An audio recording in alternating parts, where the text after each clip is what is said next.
Israel ফিলিস্তিন Russia Ukraine যুদ্ধের কারণে বিশ্বের যে অর্থনৈতিক সংকট চলছে তার প্রভাব বাংলাদেশেও পড়েছে।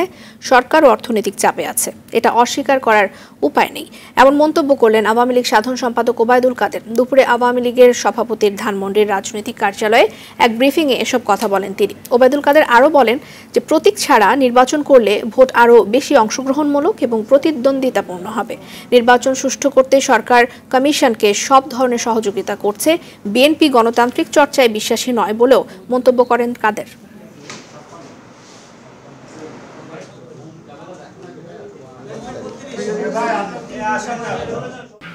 আমাদের ইনফ্লেশন, ডলার সংকট, এইসব বিষয়গুলো অর্থনীতির অবিচ্ছেদ্য অংশ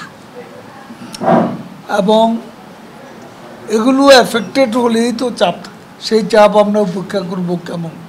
বিশ্বের অর্থনৈতিক সংকটের প্রভাব থেকে বাংলাদেশ মুক্ত আছে এমন দাবি আমরা করতে পারি না, কারণ আমরাও চাপ অনুভব করছি।